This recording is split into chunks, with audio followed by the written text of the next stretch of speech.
Hello mga kananay, magandang gabi sa ating lahat. Ngayon nga pala mga kananay ay pupunta kami sa murang bilihan dito sa bayan ng Malabon ng mga seafoods. Ayan mga kananay, nakikita nyo na to sa dati kong mga vlogs. Binablog ko tong lugar na to dito sa bayan ng Malabon, dito sa bayan ng Malabon. Yes, dito kami bumibili ng mga seafoods kapag gusto namin ng mas mura, kasi mga kananay paggabi maraming mas mura na tinda kagaya ng isda, mga seashells, mga seafoods. At ayan na nga mga kananay, andito na kami.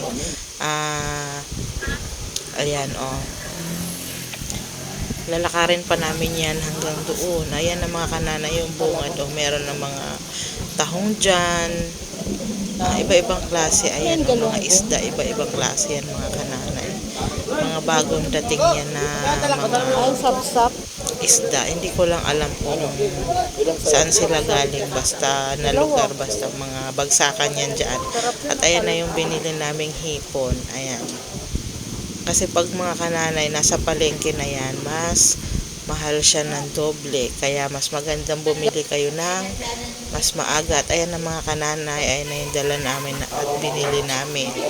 Lulutuin pala namin yan dahil birthday no panganay namin. Ayan yung lola niya, niluluto na yung nabili namin crab tsaka mga hipon. Ayan, si loving lola. Ayan, lulutuin niya dyan is buttered na seafoods with crabs and tahong and hipon. Masarap yan mga kananay, masarap yan magluto si Bianan, o diba?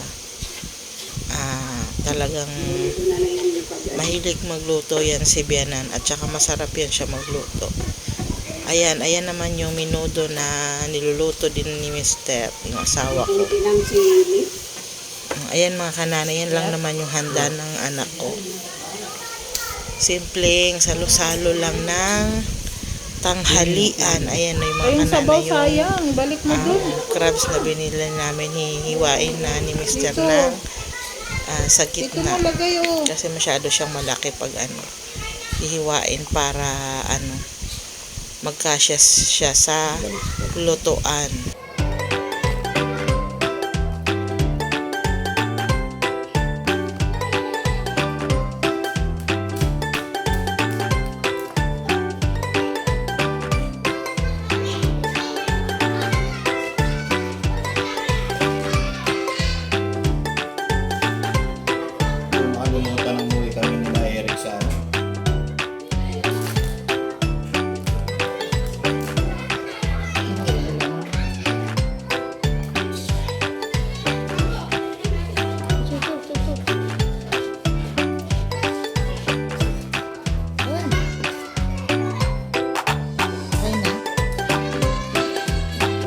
Ayan mga kananay, luto na ang ating mixed seafoods.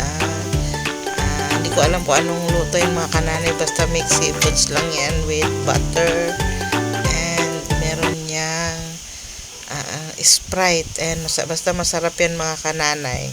Ayan na yung luto ng mister ko na menudo, at yung kaninang mixed seafoods is si Bianan ang nagluto niyan. Kaya tara na, kain.